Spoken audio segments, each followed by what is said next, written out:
everybody, I'm Ryan Bukema and welcome back to EZLynx Live. It has been a while since we've talked with you guys. I think our last show, wasn't it? It was in January. Our last show has been in January. So we've got a lot of stuff to talk about. A lot of cool things have come out. So what we want to focus on today is just a handful of new features that came out in the system. And then we want to talk about how you can actually apply them and use them in your agency. How do you actually maximize these cool new things? So without further ado, let's jump right in. Let's get Automation Center pulled right up. So we've added some new triggers here in Automation Center, and we understand that proactive communication with insureds is key to growing your business. The renewal policy period is a very important milestone with your relationship with your customers. So our new policy renewal trigger will help your agency be empowered to automate that whole workflow process, be able to have those proactive conversations with customers. So for example, if we come over here to Automation Center, let's get it pulled up real quick.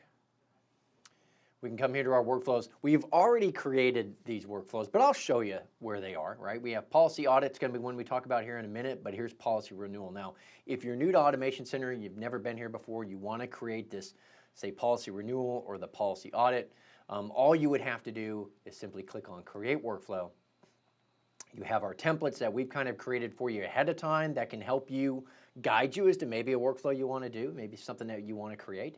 But if you come all the way down to where it says Management System, these are going to be the triggers that when something happens in the system, maybe a new customer is created, an applicant's created, a policy change takes place, you can then choose what you want to have happen. So maybe you want to have a task created, or maybe you want an email sent out to the insured. That can take place. So for example, if we come down here, we have policy audit is one of the new ones, as well as we have policy renewal. If we go into the actual policy renewal trigger that we have right here, you can filter it down a little bit more if you want to. So for example, if you're only concerned with renewals that are going to be basically for, I'll say your auto personal, right? Then you can basically filter the workflow down there. Maybe it's auto personal as well as home, right? So then after you've selected and filtered down your workflow, you can then come over here and choose, well, what do I want to have happen, right? When the renewal comes in, do I want it to send a link to Client Center? So basically what happens is once the renewal is processed and it goes into effect, this workflow will fire, okay? This is not going to execute if you have a future effective date on a renewal. This executes the day the renewal goes into effect. So maybe once the renewal goes into effect, you want to send a link to Client Center so that the insured can go there and look at their new policy, right? Maybe you want to generate maybe some client documents for them, or maybe you also want to create a task for the agent of record on the account, or maybe a specific person in the office. Maybe you have one CSR that handles all renewals. Maybe you want them to go look at the renewal, make sure everything's all tidied up and works right for them. You can do that here. You can choose exactly what you want to have happen. And this exact same thing, let me back out here. This same exact thing happens here when we come to another trigger that we added recently here in Automation Center is going to be the policy audit. So anytime an audit is done on a policy, you can have event now fire. And this is this exact same. If we go in here and edit this workflow, we can kind of see what we've done. So we've selected policy audit is the trigger that's going to take place. We've limited it to auto policies, right? And what we've basically chosen here is that whenever this takes place, it's going to basically send a task out to a specific user. It's going to be assigned to Ryan, right? So if we go here, let's take a look. Let's actually see this in real life application. We have a customer here. They have an auto policy. We're going to do an audit on it, and the premium as a result of that, let's say the premium goes up by like $25, right? So if we go ahead and do that and confirm the audit and everything goes in, couple things take place. So the audit's effective then on the actual account. Boom, here's the task that got created. So if we pull up the workspace, there's the task that we had in Automation Center. It's there. If we had other things tied into that workflow, like maybe send out an email campaign or send a link to Client Center, all those things would also execute right here whenever that workflow took place. So some pretty cool, just right off the top, new triggers that we've added into Automation Center for you guys. So once again, cool new triggers that we have here for you guys. So when you come in here to Automation Center, go right here to Workflows, create workflow, scroll down to Management System, and here in Management System, this is where you're going to see the policy audit as well as policy renewal triggers. Once again, the renewal is only going to fire once the renewal is effective. Our next enhancement, once again, this is also going to be in Automation Center, and it pertains to our eDocs and our messages. Since joining Applied, we've really begun to leverage our relationships and our partnership with Ivans, one of the companies that's under our great Applied umbrella. So Ivans eDocs and messages, as you might know, those provide on-demand access basically to policy information that comes in, billing information, claims, directly from the carriers right into EZLynx. So with this enhancement that's come out, we now accept all types of messages that can be sent by carriers via Ivans. So what does that mean? That means that you can now utilize the different message types as a filter so that whenever you have an automated rule such as like carrier message received, you can determine specifically which type of carrier message you want to fire a workflow for and then what you want to do with it. So let's get Automation Center. Let's just hop right back in real quick here and take a look at this and talk about how your agency could benefit and how they could use it. To access this functionality, you'll need to leverage the carrier notification receive trigger. Once again, in order to find that, all you need to do is, right over there, click on the Create New Workflow. You'll scroll down to where it shows the Management System section. And then if you scroll down a little bit farther, you're going to see something right here that says Carrier Notification Received. This is going to be the trigger that you want to select. So when this trigger is selected, basically anytime a carrier notification comes into the system, we're going to be able to fire off a workflow based on some of the limits you've predefined with it. So if we go ahead and select that trigger, okay, if we come right here to the filters, you're going to see there's a couple of filters. We got to scroll all the way down to the bottom, right? And we see the new carrier notification and its message type. So we have a lot of different message types that you guys can basically filter to. Within this list, for example, we have, if we go through this thing, you have, electronic memo, you have a non-payment pending cancellation, which we're going to do an example for here in a minute. We have non-renewal notice, we have notice of final cancellation, overdue payment, policy change, and recession notice. Now, one thing that we do want to kind of point out to everybody is a couple of things. One, the policy change message type. This is only available for travelers. So when traveler sends in a policy change a message, this workflow will fire. If another carrier was to say somehow maybe send one, it wouldn't be picked up. Right now it's just working for travelers, the policy change one.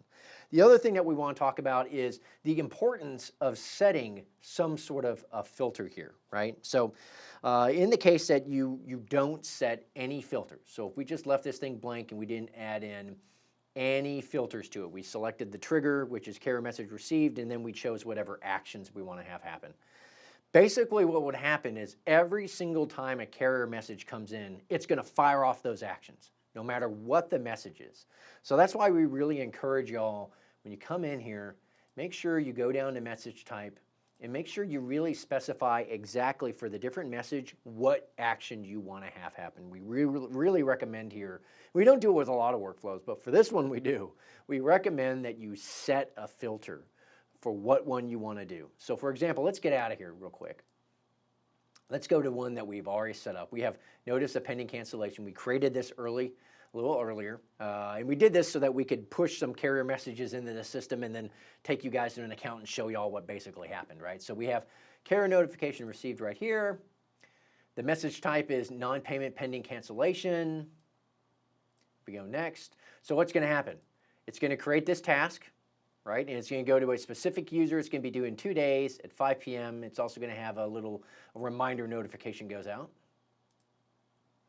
We're also going to have it send out this real nice email template out to the customer. And it's a specific email template that we have created to let them know, hey, a notification's come in. We're going to be reviewing it and reaching out to you, right? So that way we can maintain communication with the customer.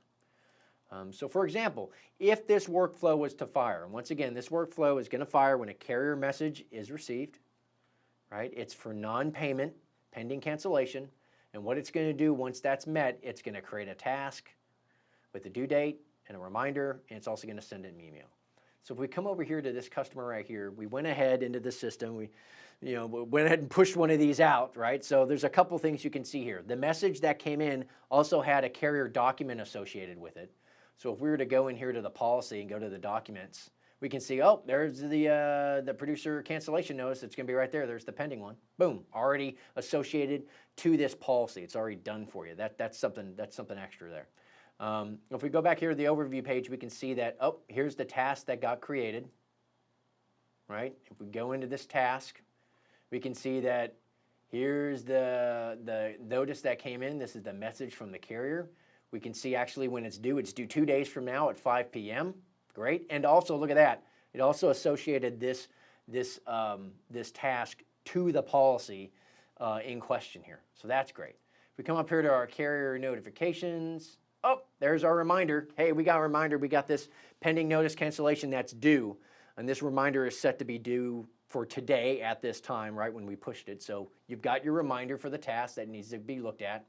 And the other thing that's really cool here is we actually sent out the email campaign. So right here, here's the pending notice of cancellation. There's the email campaign. And if you go over to Chrome real quick, there we go. And if we click there, bang, that's the email that actually went out. It went to my inbox. I sent it to me so we could see it. But this is the actual templated email that we had associated to that automated action to go out when this workflow was triggered. Once again, the workflow is you got a notice from the carrier of a pending cancellation. So what did we want to have happen? Well, we wanted a task to get created. We wanted this email to go out to the customer, letting them know that we have a pending cancellation, that we're going to be reaching out to them in the next 48 hours to talk with them, right? So perfect, perfect, perfect, perfect, perfect, perfect. We've also made some pretty big enhancements with Client Center since our last show. For those of you who might not be familiar with what Client Center is, think of Client Center as your 24/7 digital representative. This is a portal where your customers, your insureds, can come to view their policy information. They can request a change on a policy. They can download an ID card. They can even make a payment if they wanted to, pay some bills. So Client Center, a very powerful tool for your agency. And speaking of change requests, we know that agencies, you guys spend a lot of time processing endorsements. And while it is a very important process, the larger your agency gets, the more difficult it can be and more time consuming it can be to have to, gather up all of the change information, send it off to the carrier, do the back and forth communication with the insured. So for a while now, Client Center has allowed you to perform change requests, right? And this is really important to making things more efficient for your agency. And allowing your insureds to kickstart that conversation. With this round of enhancements, we've enhanced for our commercial agents. We now have the ability for your insureds to submit change requests on their auto schedules for their auto policies. So this is a big, big win. We've also enhanced the lines of business from our commercial standpoint that you can do change requests on. So let's get Client Center pulled up. Let's take a look real quick here at the new change request process and show you guys just some of the things that are available for y'all today. Take a look. So for our commercial customers, what we are right now, if you take a look at it, this is actually an insured's account. We're logged in as the insured. This is what the customer sees when they come into Client Center. So we do have the ability now, if you go in and we take a look at the policy, and they got an auto policy here. If we want to go ahead and view the details of the policy, this is what your insured sees when they come to Client Center. We can see that, here's all the coverage symbols, the limits, the other coverages that are there, the vehicles. And let's say, for example, that your insured wants to actually update their commercial vehicle schedule. They want to add a vehicle. Well, they can easily do that, right? They just come right here to change request.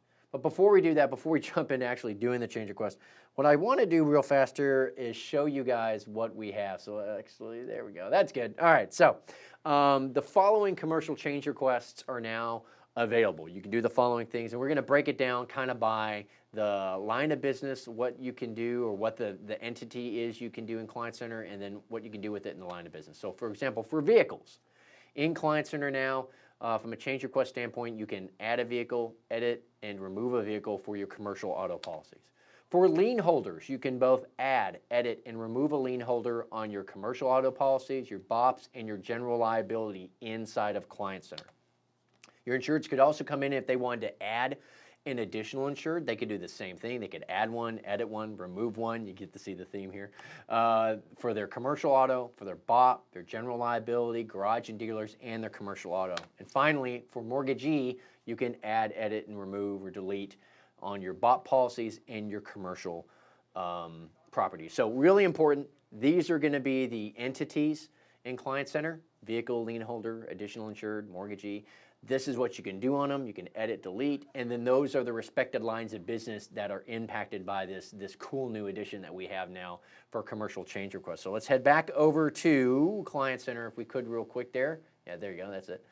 So if we wanted to add a vehicle, all we would simply do is click Add Vehicles, select the vehicle that you want to add. If they don't know the VIN, maybe they just don't have it and they just want to do a generic thing like we've done before, obviously you can select 2019, maybe it's a, let's say it's a Dodge. Just give me an expensive car. It's a Journey submodel if we have it. There we go. They can select that. They can select the state that it's licensed in. Okay. They can also determine what it's used for. Well, it's used for commercial use. The radius, how many miles is the thing going to be driving? They can actually set that. Let's say it's like intermediate, right? If they wanted to discuss maybe a collision deductible, right, or other than collision deductible, so maybe for a collision deductible, I don't know, I want to do like I don't know, 200, I don't know. This is where they can select the unit where the vehicle is going to be, and that address right there, that actually pulls from the policy. They select that address, it's coming directly from the policy. Is the vehicle being financed, yes or no? If they want to put that in, they can. If they come right here and hit save, oh, sorry, it's commercial, other than collision, we'll say 0. So what this is showing right here is just kind of giving them kind of a preview of what's going to happen, right? They're adding a vehicle. It's a 2019 Dodge Journey. There's the VIN. If they want to go back in and edit it, they can. If they made a mistake or if something's not right here, if they just want to remove it and start over, they can. If they need to add another one, like maybe somebody brought in a piece of paper last second and said, oh, we got to add this one too. You can. Once they're done, they just hit continue. You want to let them know they're going to put in, hey, what date should this be effective? I'm at a dealership. I need this thing to be effective, by the end of the week, right? Is there a message that you want to put to the agent? So please add ASAP, right?